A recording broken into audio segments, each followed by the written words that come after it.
and there's significant evidence indicating issues of fraud upon the court. If you're going to make that accusation, counsel, you better bring it. I'm going to let you put the testimony on, but there are certain representations that she's made to this court that you may or may not be aware of. It's a date set some time ago for a non-jury trial. Are the parties ready to proceed? Your Honor, may I approach the bench and go off the record briefly before I begin? I have a procedural issue. A procedural issue? Yes. What? No, well, then I've got to have them up here. Sure. I guess, what is it? Okay, so there is a counterclaim, which is what this is for full trial. There was already an order of eviction entered. I'm intending to move for summary disposition under C8 and C10. I need the opportunity to brief that issue. Well, why am I here on the date of trial with that? Right. So the last motion that was filed, it was back in July. I appreciate that this is a long time coming. However, I'm recently retained, and there's about 1,000 pages worth of evidence. This is gone to mediation. There's conflicts in the facts, even in what was submitted during mediation, and there's significant evidence indicating issues of fraud upon the court and other issues regarding insurance fraud by the defendants. And it is my professional opinion that it does substantiate claims under MSR 2.116 C8 and C10.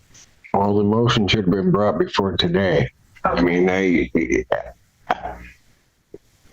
I don't know what particular issues you're talking about in terms of somebody committing fraud upon the court. And I'm just going to say this, if they were going to say this about the other side, if you're going to make that accusation, counsel, you better bring it.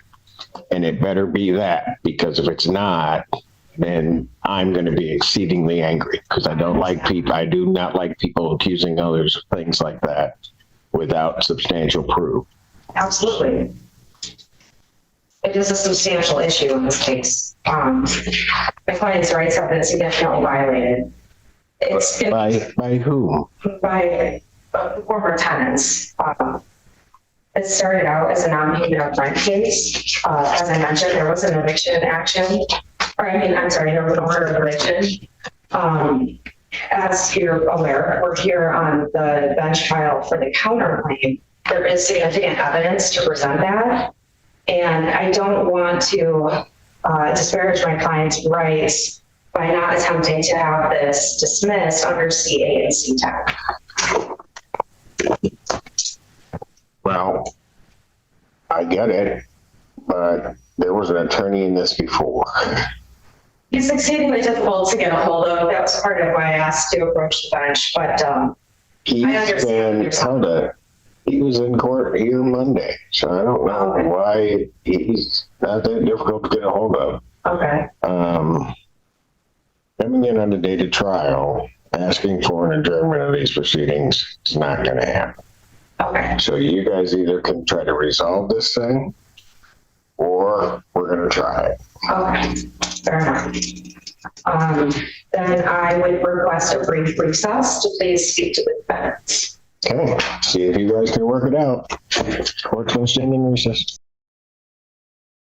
How did the conversation go? It wasn't entirely productive, Your Honor. So we have back from 2021 a consent order for conditional dismissal. There was an eviction order entered after that time against the defendants. Again, it's my position that the counterclaim needs to be dismissed, and the fact that there was an eviction order entered. At this time, this can't be a cognizable claim before the court. That doesn't even make any sense. The very fact that there was an agreement to vacate the premises doesn't negate their claim for money. My point is more towards, to back up slightly, this has been in court for a long time. There's a lot on the record, especially for something that started out as a non-payment of rent case. The defendants are the relatives of the plaintiff. I'm aware. I'm aware of a whole lot of this case. It's very generalized, but it does assert that there's a dispute as to mortgage payments. There's a dispute as to ownership interest. So this is out of the realm of a landlord-tenant non-payment of rent case. May I move on to the second point briefly and then return to that, Your Honor? Go ahead. Okay. If there's no summary proceedings to be had in terms of the possession of the property, this would be appropriate for dismissal. However, even if Jurisdictionally or under 7? Why under 7? right, maybe it wasn't helpful to move on to a different issue, but in terms of the habitability, the actual counts that would indicate that the legal requirements have been met are not enumerated. And then secondly, it would be appropriate not necessarily to dismiss the action, but if it's related to property ownership, which is quiet title, and if it's related to conversion for a claim of over $25,000, it's not the court's obligation to dismiss it, but it would be more proper that this be transferred to the circuit court. And have you asked for removal? I would request a removal, Your Honor. I'm not removing this case. Okay. I think it was, and you coming late to the game, I think I explained to the Sidonians I don't have jurisdiction over the title. Okay. I also explained to them that my jurisdictional limit was $25,000. I explained that very clearly. I think I explained it actually to both sides during the couple of final settlement conferences that we had. I don't know why it's being raised. They have elected throughout these number of years to have the case remain here. So at this point, I'm not removing it. Anything else? I mean, I have to object to proceeding on a full hearing at this time. On what grounds? The numerous reasons I've stated. You stated a lot of gobbledygook is the only way I can explain it. You haven't given me a reason. You haven't given me a reason why it shouldn't proceed today. This matter has been set for trial today. I have given a lot of leeway to both parties to try to find a way to do it, sent them to mediation, went through basically a mediation with me, a couple of occasions. And it's come down to the date of trial. And now you come in wanting further delay. And I'm not delaying this. It's not that at all, Your Honor. I just want to do right by my client. I was hoping I could approach the bench. I understand there's not another attorney and a party will also have to be able to. Do you have any objection to that, folks?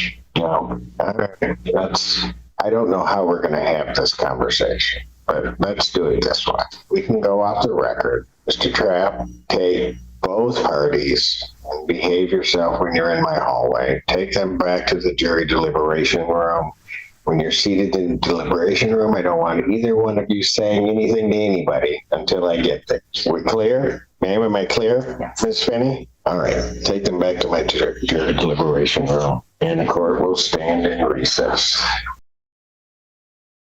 My understanding is the parties have had further discussions. When we came back in, she asked us to step out in the hallway, and when we stepped out in the hallway, she proceeded to tell us that pretty much if we don't take $5,200 in escrow and walk away today, that she's going to file a lawsuit against us in a different court, that you won't be our judge, and it'll be over $25,000. So no money matters. She didn't want to talk about the money matters again, so she said escrow only. So I just leave it here, Your Honor. I don't know what to do anymore. It's completely misconstruing what I said. I made and we shouldn't even be talking about settlement matters, but I made a valid settlement. Counselor, if you don't want to talk about it, don't talk about it. Yeah. It's not going to make a difference to me.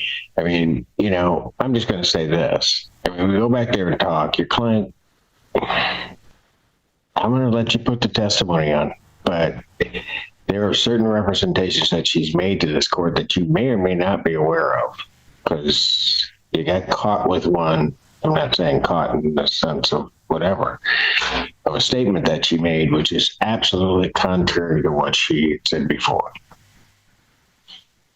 Okay. All right. Are we ready to try this? To be let off the case at this time? You're looking to withdraw? Yes.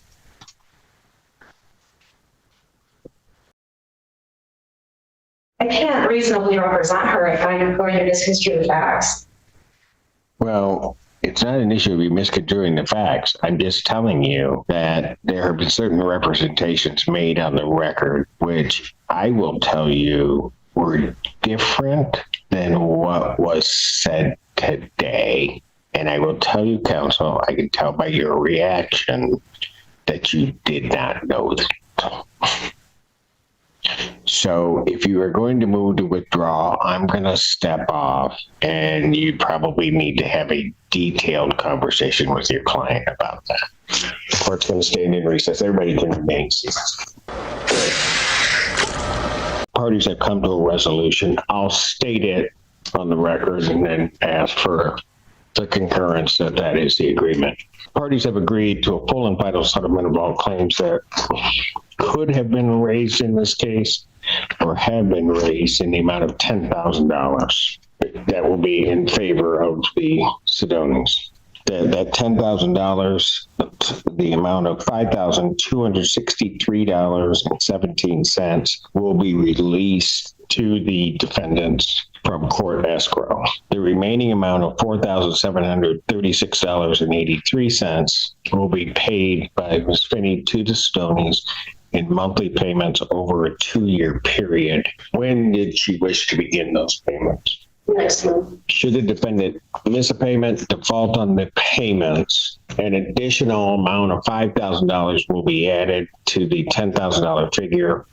The Sedonians would then be entitled to a judgment in that amount less any payments, which is inclusive of the escrow that have been made. The oral motion of counsel to withdraw once the order has been prepared, I will grant that, so that after that, the order is signed, she will have no further obligation to this case unless she undertakes it in some other way. That's the court's full understanding of the agreement of the parties. I'll start with you, Ms. Finney. Is that your understanding? Yes, sir. Do you have any questions whatsoever regarding that? And I will ask this because of what occurred. You are satisfied with the efforts of your attorney in representing you today in this matter? Yes. All right, great. To the Sedonians. Mrs. Sedoni, is that your understanding of the agreement? Yes, sir. Do you have any questions regarding that agreement? And you are satisfied with that agreement? Yes. I will await the order, then I will sign it. I will thank all of you for working this out today. It has been a long haul, but I think it certainly has resolved in the best interest for all of you.